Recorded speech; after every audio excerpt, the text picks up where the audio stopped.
Bonjour et bienvenue à la première de 2 capsules dédiées à la médecine des troubles d'usage aux opioïdes. L'objectif de cette première capsule sera d'introduire les notions de base concernant les opioïdes. Dr Aline Boulanger est directrice du Centre d'expertise de la douleur chronique au CHUM et elle enseigne à la Faculté de médecine de l'Université de Montréal à titre de professeure titulaire au département universitaire d'anesthésiologie. Elle partagera avec nous son expertise dans le domaine. Alors, pour les douleurs d'origine cancéreuse ou encore pour les douleurs aiguës, l'usage des opioïdes est évidemment non contesté. Toutefois, pendant plusieurs années, les opioïdes n'ont pas été considérés pour le traitement de la douleur non cancéreuse. C'est en 1986 environ que l'usage de l'opioïde chez le patient présentant des douleurs chroniques a gagné ses lettres de noblesse, si vous voulez. Alors, c'est un article publié par Portenoy et Cathy Foley qui, en 1986, nous rapportant 38 cas, nous ont convaincus que oui, il était raisonnable de l'utiliser pour ces patients-là, parce que les patients en avaient eu un avantage, n'avaient pas développé de toxicomanie ou autre problème d'usage inapproprié. Entre 80 et 96, l'augmentation était relativement graduelle des prescriptions d'opioïdes, mais à partir de 96, on a vu une augmentation rapide de celle-ci. Alors, qu'est-ce qui a fait en sorte que les opioïdes ont augmenté dans la prescription pour la douleur chronique? Il y a plusieurs éléments qu'on peut soulever. Un de ces premiers éléments-là, c'est des campagnes qui ont eu lieu à plusieurs niveaux. On va dire, les organismes hospitaliers ont fait des campagnes pour qu'il y ait une meilleure évaluation et un meilleur traitement des patients lorsqu'ils sont hospitalisés. D'ailleurs, la plupart des hôpitaux exigent qu'il y ait ces évaluations-là pour qu'il y ait accréditation comme telle des milieux hospitaliers.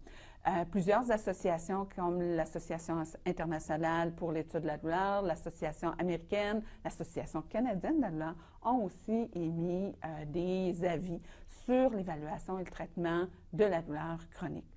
Les médecins aussi sont beaucoup plus à l'aise à prescrire les opioïdes. Le fait de l'enseignement qui se fait a certainement changé la pratique.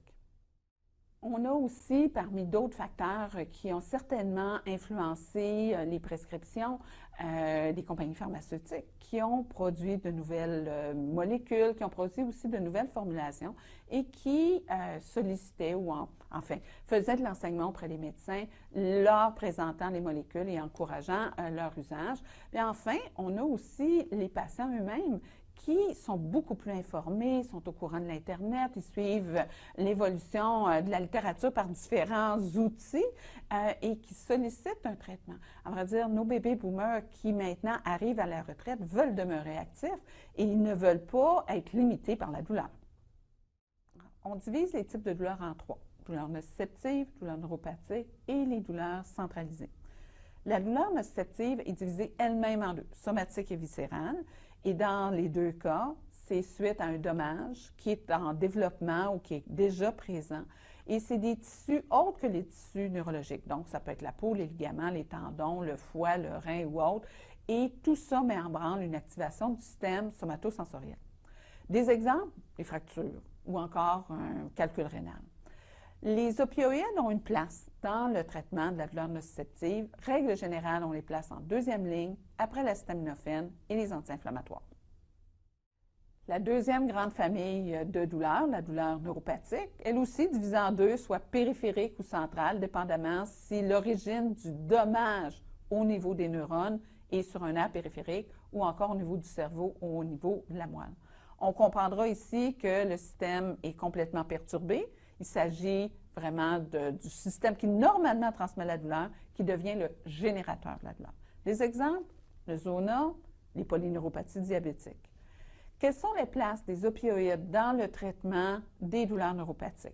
Règle générale, dépendamment des algorithmes de traitement, ils vont se situer en 2e ou 3e ligne, après les gabapentinoïdes et les antidépresseurs de la famille des tricycliques ou encore des inhibiteurs de la recapture sérotonine et noradrénaline. Et aussi, habituellement, on les placera après la lidocaïne topique lorsqu'elle est indiquée. Les douleurs centralisées, elles, sont causées par un mauvais fonctionnement du système nociceptif, une altération, à vrai dire.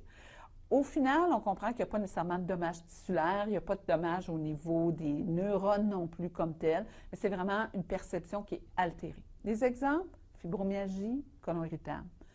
La place des opioïdes dans ces conditions-là est beaucoup plus limitée. À vrai dire, sauf pour le tramadol dans les cas de fibromyalgie, il n'y a pas d'évidence qui supporte l'usage des opioïdes dans une douleur centralisée. Donc, en résumé, dans les cas de douleurs nociceptives, neuropathiques et centralisées, il y a toujours des approches non pharmacologiques en physiothérapie ou encore en psychologie qui seront à considérer. Point de vue médicaments, dans les douleurs nociceptives, la première ligne, c'est l'acétaminophène et les anti-inflammatoires. Les opioïdes sont en deuxième ligne, les cannabinoïdes en troisième ligne et, dans certaines situations, les infiltrations ou la chirurgie auront leur place. Dans les douleurs neuropathiques, c'est les antidépresseurs et les anticonvulsivants qui seront en première ligne, les opioïdes en deuxième, cannabinoïdes en troisième et, dans certaines situations particulières, les infiltrations ou la chirurgie. Les douleurs centralisées, elles, antidépresseurs et anticonvulsivants sont en première ligne, les cannabinoïdes en deuxième, et sauf pour le tramadol, dans la situation particulière de la fibromyalgie, les opioïdes n'ont pas leur indication en douleur centralisée. Quelle que soit la situation où on va prescrire des opioïdes, il y aura toujours lieu de faire un test de dépistage pour évaluer le risque de mésusage d'un patient face à ces molécules-là. Il y a plusieurs questionnaires qui existent. On vous propose l'ORT, qui est un outil relativement facile à utiliser. Il sera aussi important d'éclaircir les attentes avec le patient. Une amélioration de 30 à 50 de la douleur en douleur chronique est habituellement le niveau de soulagement qu'on peut atteindre, ou encore ça correspondrait à une diminution de 2 sur une échelle de 0 à 10. Enfin, on va informer le patient des risques et éventuellement signer un consentement éclairé avec lui. Il faut se rappeler que la médication n'est pas l'ultime traitement pour tous les types de douleurs.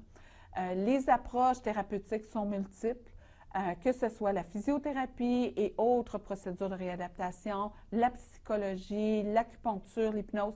Il y a plein d'autres outils à notre disposition en dehors de la médication. Bon, oui, il faut reconnaître que malheureusement, ils ne sont pas toujours remboursés, il faut rester réaliste là-dessus, mais il y a quand même d'autres outils qu'on peut offrir aux patients. Les infiltrations peuvent aussi être offertes dans certaines circonstances, de même que les chirurgies. Merci, Dr Boulanger. Nous vous invitons à suivre nos capsules sur le sujet. La prochaine portera sur un bon usage et le mésusage des opioïdes.